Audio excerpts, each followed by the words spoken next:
ഞാനിപ്പോ പോകുന്നത് ഒരു മസാജ് ചെയ്യാൻ വേണ്ടിയിട്ടാണ്. ആ ഒരു ബോഡിയൊക്കെ ഒന്ന് ഹീലാവാൻ വേണ്ടിയിട്ട്. മീൻസ് കുറേ റെസ്റ്റ് ഇല്ലാത്ത യാത്രയില്ലായിരുന്നു.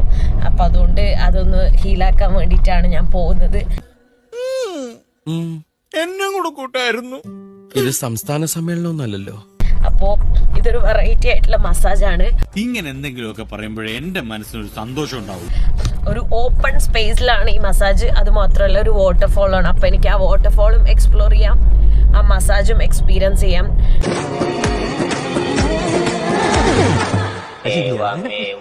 ഞാൻ ആക്ച്വലി ഇത് ഓൾറെഡി ഇങ്ങനെ സോഷ്യൽ മീഡിയയിൽ കുറെ കണ്ടിട്ടുണ്ടായിരുന്നു. അടിപൊളി എക്സ്പീരിയൻസ് ആവുമെന്ന് ഞാൻ വിചാരിച്ചു കണ്ടപ്പോ. അങ്ങനെയാണ് ഞാൻ ഇതെടുത്തത്. എന്തായാലും മസാജ് എല്ലാം ഇങ്ങനെ ഒരു വാട്ടർഫോൾ എന്ന് പറയുമ്പോ തന്നെ ഭയങ്കര എക്സൈറ്റഡ് ആണ്. അടിപൊളിയാണ്. സെറ്റപ്പ് ഓക്കെ ആണല്ലോ. പിന്നെ അപ്പൊ എന്റെ മസാജിനുള്ള ഒരുക്കങ്ങളൊക്കെ ചെയ്യാണ്.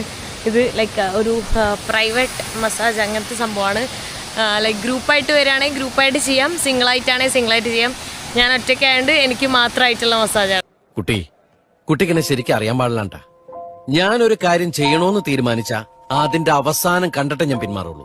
ഞാനിതാ ഡ്രസ്സൊക്കെ മാറിയിട്ടുണ്ട്. അവിടെ എന്റെ ഡ്രസ്സ് കാര്യങ്ങളൊക്കെ വെച്ചിട്ടുണ്ട്. ഇവിടെ സത്യം പറഞ്ഞാൽ അടിപൊളി ഫീലാണ്. കാരണം ഈ ഒരു സാധനമൊക്കെ ഇങ്ങനെ കത്തിച്ച് വെച്ചിട്ടുണ്ട്. അപ്പൊ അതുകൊണ്ട് തന്നെ നല്ല സ്മെല്ലൊക്കെ വരുന്നുണ്ട് കേട്ടോ. കേൾക്കാം, ഇനി നീ പറയുന്നത് എന്തും ഞാൻ കേൾക്കാം. അപ്പൊ അവിടെയാണ് അവിടെ പോയി കിടത്തും. അവിടെ നിന്നാണ് ചെയ്യുന്നത്. കണ്ടോ എന്ത് ജന്തുക്കളത്. ബോഡിയൊക്കെ നോക്ക്, ഭയങ്കര അടിപൊളിയാണ് കേട്ടോ. നീ ഒന്നും പണയണ്ട.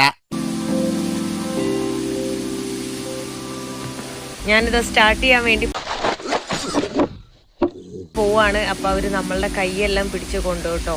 ഇവിടെ ഇങ്ങനെ വലിയ സൈസൊക്കെ ഉള്ള ആൾക്കാരാണ് വന്നിട്ട് ഇങ്ങനെ മസാജൊക്കെ ചെയ്യുന്നത്. Poor beggars.